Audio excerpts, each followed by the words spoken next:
출근길 하나님 말씀과 동행하는 출동큐티의 진규선 목사입니다.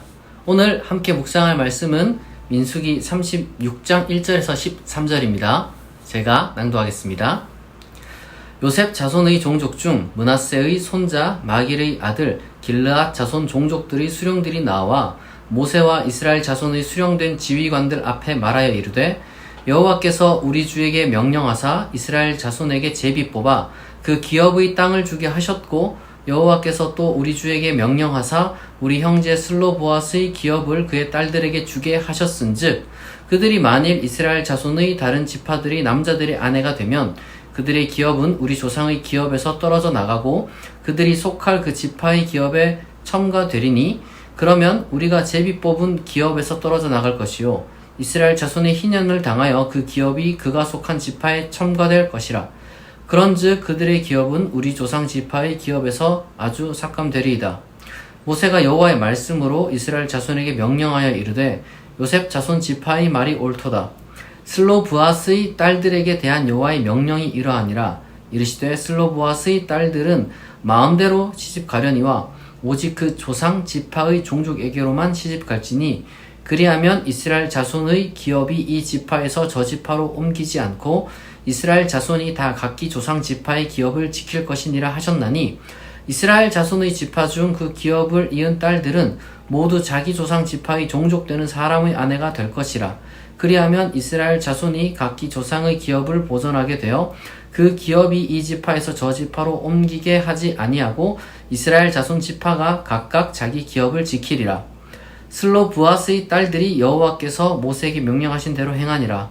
슬로브앗의 딸 말라와 디르사와 호글라와 밀가와 노아가 다 그들의 숙부의 아들들의 아내가 되니라.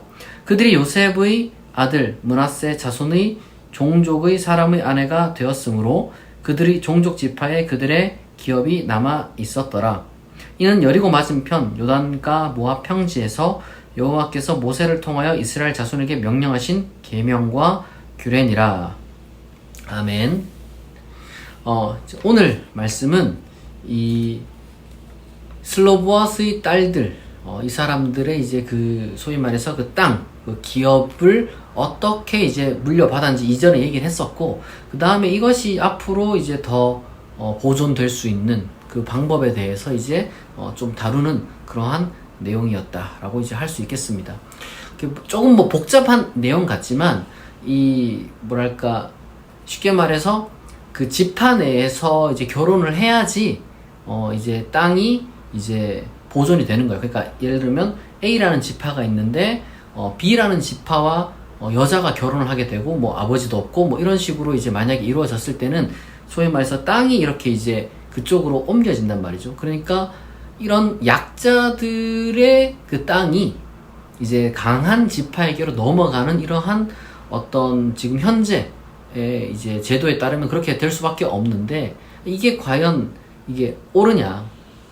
점점 더 작은 지파는 더 작게 되고 또 가지지 못한 약한 집안은 더 약하게 되는 것 아니냐에 대해서 지금 이제 소위 말해서 모세에게 이제 물은 거죠. 이거 어떻게 해야 되느냐? 그러니까 모세와 이제 하나님의 어떤 그 명령은 뭐랄까, 그 핵심은 이제 같은 지파 내에서 뭐 결혼해야 된다, 가급적 뭐 이런 어떤 그 절차를 통해서 이제 그러한 그 일종의 한 가업과 그리고 이제 지파의 균형을, 재산을 지킬 수 있는 제도가 이제 마련되었다는 것이 오늘의 내용입니다. 뭐 좀 어려운 것 같지만 사실 그렇게 어려운 내용은 아니고, 이것이 지금 어떤 의미를 지니는지 간단하게 뭐 얘기를 하자면은, 하나님은 각 어떤 그 사람들의 그 뭐랄까 그 인생과 그 다음에 이제 그들의 그 이어질 그 세대에 걸친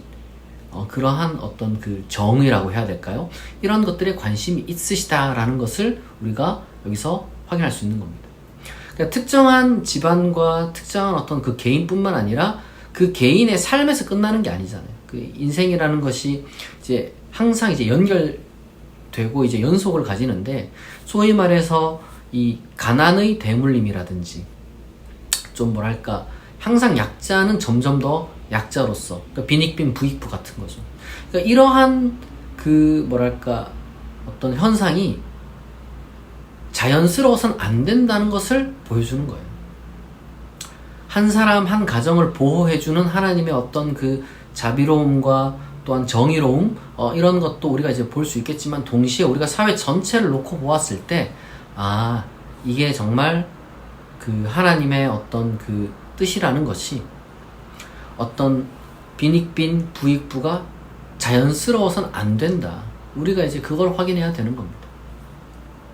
우리가 이제 사람이 살다 보면요, 이게 능력주의라든지 아니면은 뭐 자본주의라든지 어떤 표현을 써도 좋습니다만은, 너무 뭐랄까 이 빈익빈 부익부라는 것에 대해서 당연한 것처럼, 그게 그리고 이제 무슨 어떤 일종의 책임지는 것처럼, 개개인이 자기의 어떤 그 행위에 대해서 책임지는 도덕성과 자꾸 연결지어요. 근데 사실 그렇지 않아요. 인간이라는 것은 한 개인이 능력을 최대한 발휘할 수 있는 기회가 아무리 공정하게 주어진다 하는데 실제로 공정하지 않다는 걸 모두가 다 알고 있습니다. 그게 유전자 차원부터 시작해서 경제력까지, 사회적인 어떤 그 환경까지 너무 많은 것들이 뭐랄까 이 환경적인 것에 대해서 이미 결정되어 있는 것들이 많이 있어요.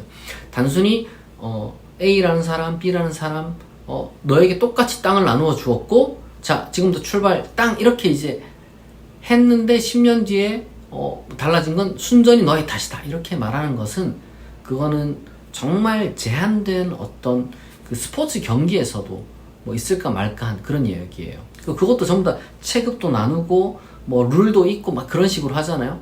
그러니까 스포츠에서는 그런 게 가능할지 몰라도, 게임이라든지. 근데 인생이라는 것은 그런 게 아니거든요.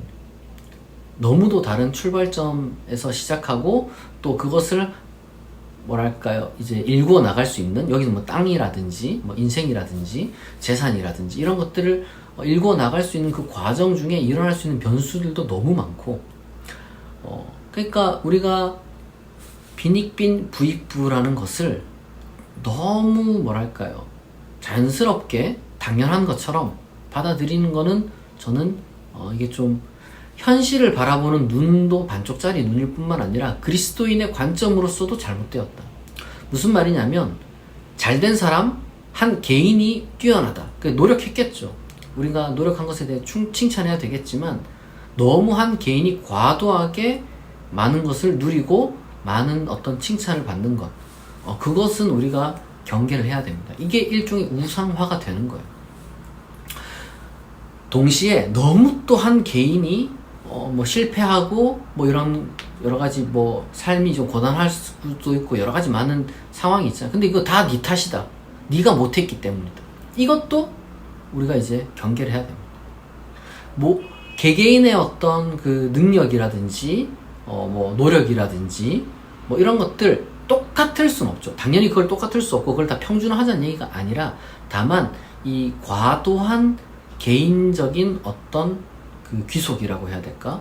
어떤 문제에 있어서 그 개인이 잘해서 그 개인이 못해서 이렇게 하는 건 옳지가 않아요. 우리는 사회 전반을 바라보면서 강하고 가진 사람들에게는 조금 더 관용과 책임을 이제 우리가 요구할 수 있어야 됩니다. 당연한 거예요, 그거는.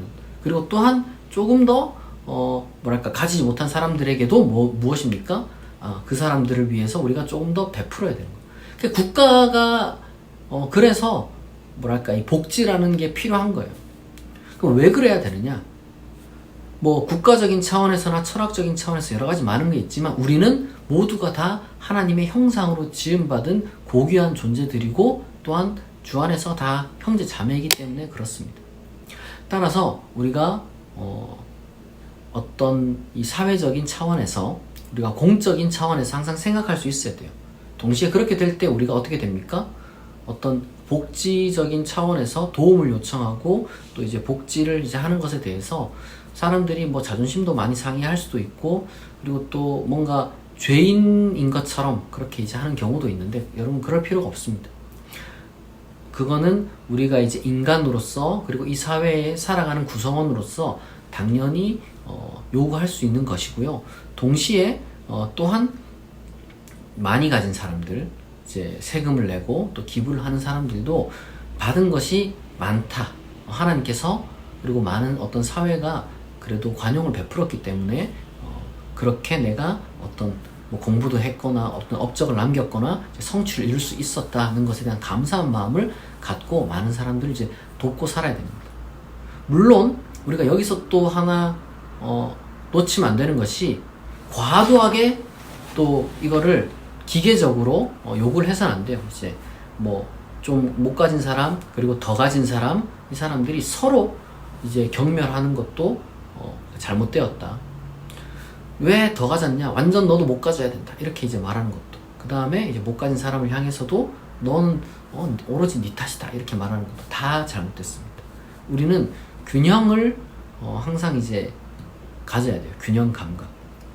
우리가 이 공동체로서 같이 더불어가는 사회 속에서 우리가 살아가기 때문에 항상 상호적인 그러니까 기계적인 어떤 그러한 것이 아니라 상호적인 인격적인 우리가 이제 교류를 할 수 있어야 될 것 같습니다. 그리스도인들을 통해서 저는 그러한 뭐랄까요 좀 가난하다고 해서 자존감이 막 떨어진다거나 아니면 부자들에 대한 어떤 그 혐오감이나 증오감 이런 거를 갖지 않되 당당하게 우리가 이제 뭐랄까요 좀 요청해야 되는 도움에 대해서 이제 요청할 수 있고 또 복지 혜택 여러 가지 많은 것들에서 지혜롭게 정말 요구할 수 있는 그러한 사람이 되었으면 좋겠습니다. 용기도 필요하고 자존감도 필요하고 그 모든 것들은 다 저는 어떤 하나님의 그 형상대로 우리가 지음 받았음과 그리고 인간 사회가 원래 그래야 함이라는 어떤 그러한 그 이상적인 하나님의 원래의 원뜻에 대한 감각이 우리가 이제 우리의 마음을 그렇게 이제 만들어준다고 생각하고 또 더 가진 사람들도 마찬가지예요. 똑같이 우리가 하나님 형상대로 지음받았고 내가 지금 더 이룬 어떤 모든 것들은 다 순전히 그 개인이 잘해서가 아니라 여러 가지 많은 어떤 요소들이 작용을 했고 무엇보다 하나님이 그러한 것을 허락해 주었기 때문에 그에게 어떤 책임감을 또한 맡기셨습니다. 그런 어떤 책임감을 갖고 더 가진 사람들이나 또 더 많은 것을 아는 사람들이 조금 더 공적인 일에 신경을 썼으면 좋겠습니다.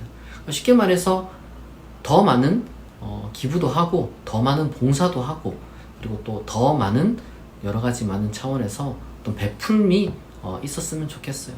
저는 모든 그리스도인들이 정말 그렇게 자존감도 회복하고 그리고 또한 자비로운 활동도 할 수 있는 그런 사람이 되었으면 좋겠습니다.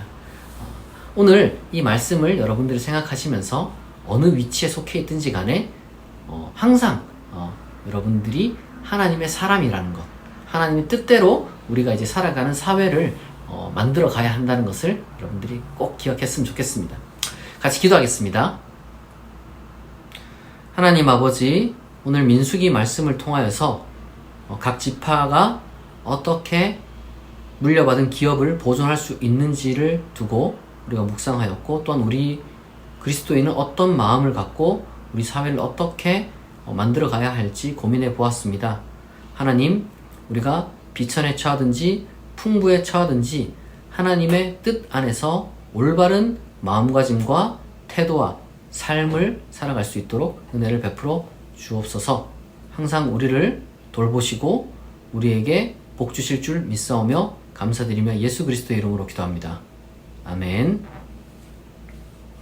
여러분, 오늘 금요일인데요. 여러분, 오늘 하루도 하나님께서 맡겨주신 일 잘 감당하시고 항상 형통하고 행복하고 또한 평안한 하루 되시기를 진심으로 축복합니다. 여러분들의 기도 제목이 또한 다 하나님 안에서 좋은 것으로 응답되기를 또한 기원하겠습니다.